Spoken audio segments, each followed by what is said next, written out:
Sudah menjadi hal yang umum di berbagai budaya. Apabila seseorang datang bertamu ke rumah, maka orang tersebut akan membawakan sesuatu dan mereka akan datang pada siang hari saat cahaya masih memeluk bumi. Tapi bagaimana kalau ada seorang tamu yang datang diam-diam di tengah malam tanpa mengetuk pintu, tanpa mengabarkan akan kehadirannya, dan mereka membawa sesuatu, membawa hadiah yang sangat menyeramkan. Hadiah itu ditinggalkan di depan rumah kamu. Bentuknya adalah peti mati.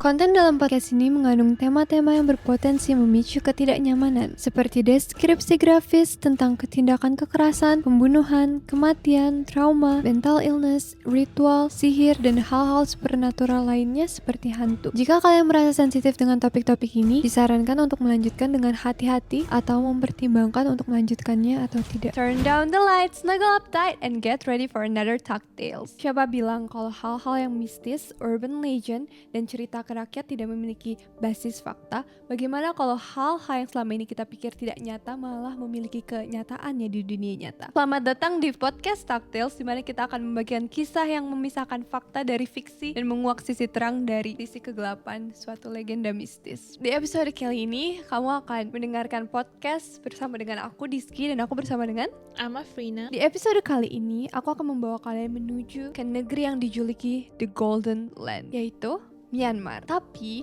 bukan untuk membahas budayanya atau keindahan arsitekturnya, tapi kita akan mengeksplor sisi yang lebih gelapnya. Cerita rakyat yang hidup sebagai mimpi buruk masyarakat di sana. Cerita tentang sosok yang dikenal sebagai Mapewa, arwah penjaga kuburan dan arwah pembawa maut.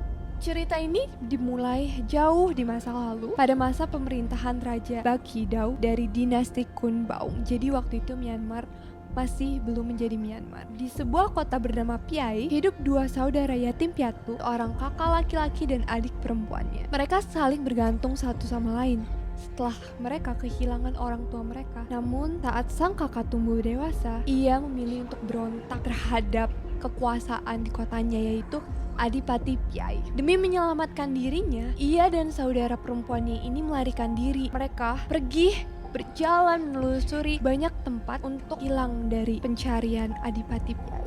Mereka pergi berjalan mengikuti aliran sungai Irrawaddy hingga mereka tiba di daerah terpencil yang dikelilingi oleh banyak danau. Untuk menghapus jejak masa lalu mereka juga mengganti nama mereka dan mereka mengenalkan diri mereka ke orang-orang lain dengan nama identitas yang baru. Dan dari sinilah nama sang adik hingga sekarang menjadi legenda yang ditakutkan, yaitu Mapewa. Suatu malam, di saat hujan turun dengan sangat deras, sang kakak menghilang selama 3 hari. Mapewa merasa sangat cemas. Dia adalah wanita yang hidup bergantung dan hanya memiliki kakaknya. Jika kakaknya hilang, maka dia hanya menjadi seorang yang sebatang kara, tidak memiliki siapapun. Dengan perasaan yang sangat khawatir, dia masih menunggu di dalam rumah. Namun setelah 3 hari, pikirannya sudah dipenuhi oleh spekulasi-spekulasi buruk, ketakutan bahwa kakaknya ini tidak akan bisa kembali lagi ke rumah. Maka di saat malam hari, suasana yang hujan deras dengan petir, dia nekat pergi keluar rumah untuk mencari kakaknya. Tanpa mempedulikan badannya, hanya mengikuti perasaannya saja, dan dia saat itu sedang diambang putus asa di malam yang dingin dan sangat berbahaya. Rambutnya yang panjang, basah kuyup dan menutup seluruh wajahnya. Dia tidak memakai jas hujan atau payung karena mungkin pemikirannya itu sudah kompleks gitu loh, sudah dipenuhi oleh panik gitu. Dia tuh menciptakan siluet yang menakutkan pada saat itu. Karena di malam hari saat hujan, rambutnya yang panjang itu udah basah kuyup dan kayak menutupi seluruh wajahnya. Jadi orang-orang yang apabila melihat sosok itu, mereka akan mencurigai kalau itu bukanlah sosok manusia. Karena bayangin aja melihat seorang wanita berjalan di tengah hujan basah kuyup. Kalau itu bukan hantu, maka itu adalah wanita yang memiliki sakit jiwa kan. Saat itu, saat berjalan di dekat danau, dia berpapasan dengan kakaknya dan bertemu.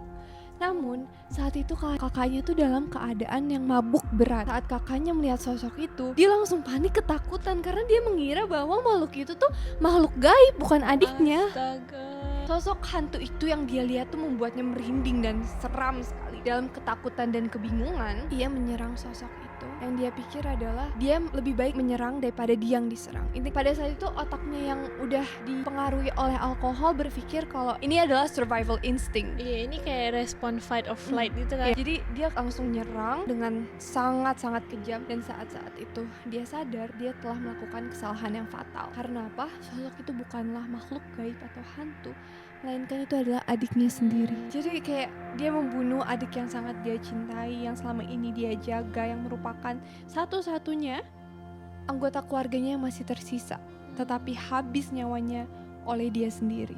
Kasian Bagaimana banget. dia nggak merasa sangat bersalah kan? Iya pasti. Survivor's guilt-nya pasti. Iya, pasti sangat tinggi kan? Iya. Ketika ia sadar akan perbuatannya, segalanya sudah terlambat. Mapewa sudah tidak bisa diselamatkan lagi. Diliputi rasa bersalah dan kesedihan, ia jatuh dalam kondisi depresi yang berat dan dia hanya bisa bergantung kepada alkohol. Semua itu dilihat oleh teman-temannya dan mereka merasa mereka tidak rela melihat sosoknya ini diliputi perasaan bersalah yang besar dan sudah diambang menyerah dengan kehidupannya. Jadi mereka bercoba untuk menolong si kakaknya ini. Mereka membujuk kakaknya untuk pergi menghadap kepada Buddha dan memohon maaf atas dosa besarnya. Namun di saat dirinya dibawa ke pagoda Ruedagon, atau namanya itu Stupa Gunung Emas Agung, yang merupakan kuil suci tempat beribadah pemeluk agama Buddha, saat di sana kakaknya itu tidak mampu menatap patung Buddha karena perasaan malunya yang besar dan perasaan bersalahnya. Dia menganggap bahwa dosanya itu tidak bisa dimaafkan. Akhirnya dia menyerah,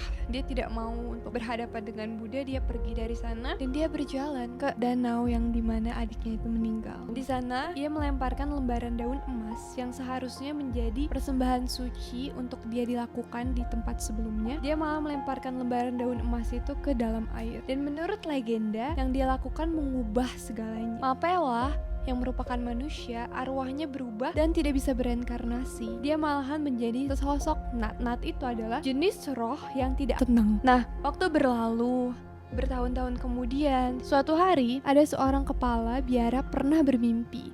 Dia didatangi oleh sosok perempuan pucat dengan rambut panjang yang menutupi wajahnya. Dalam mimpi itu, wanita itu menangis karena katanya dia telah berubah menjadi sosok Nat dan dia tidak memiliki tempat peristirahatan.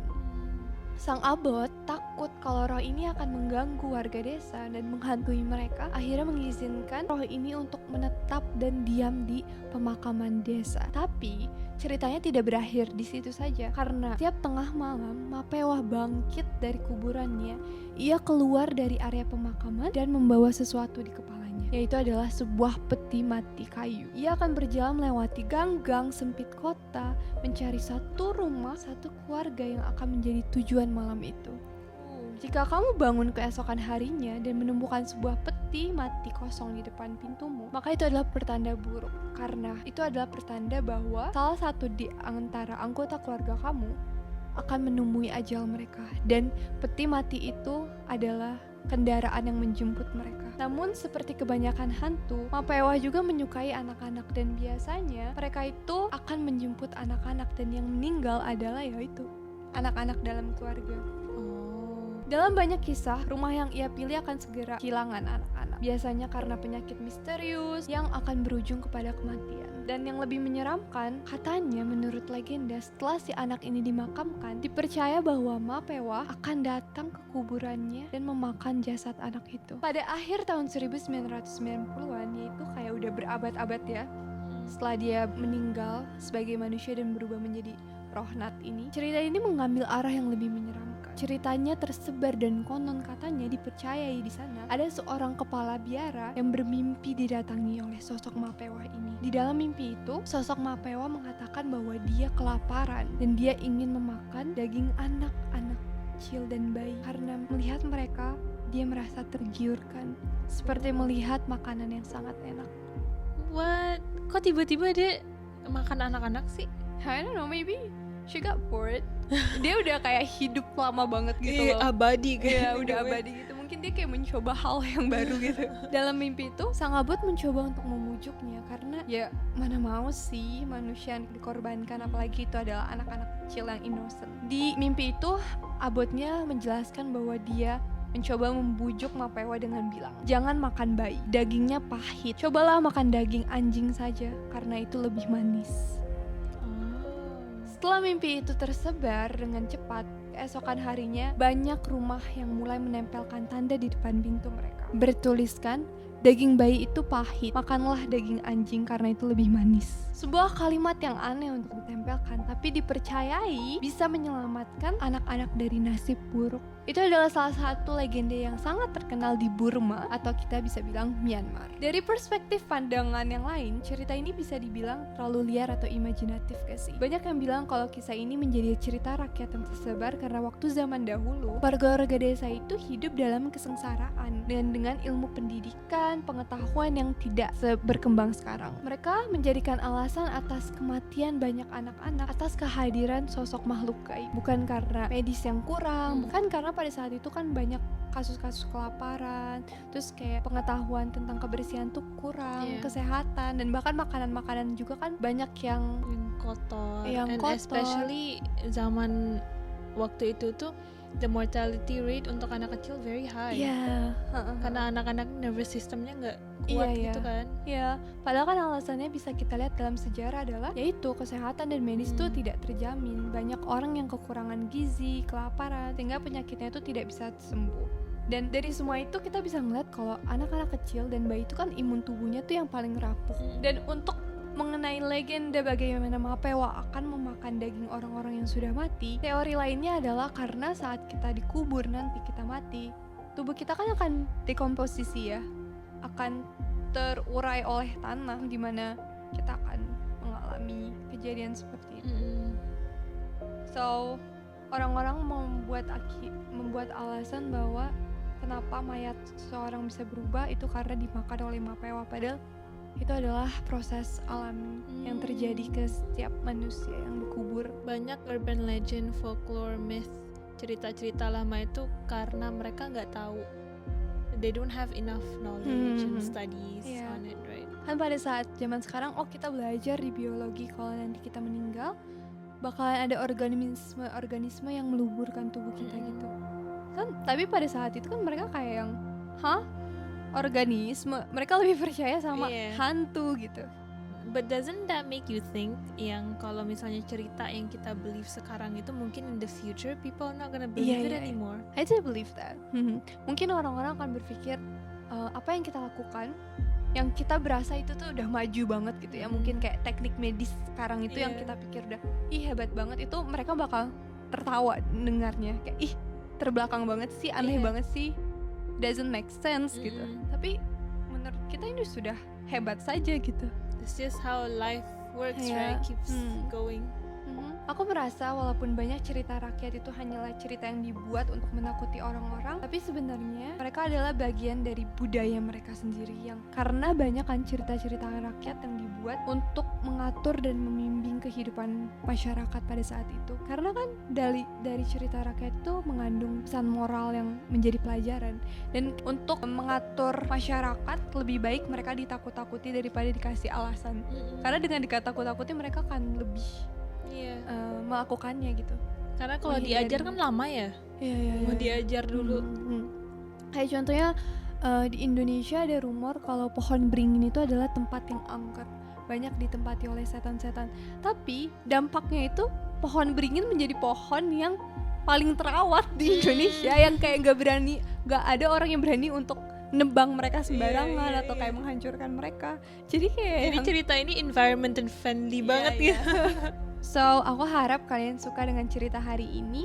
Kalau kalian suka dengan hal-hal supernatural, membahas urban legend, cerita rakyat, dan misteri, kalian bisa nonton podcast kita Taktil setiap hari Selasa dan Jumat di YouTube, Apple Podcast, dan Spotify ya. Bye!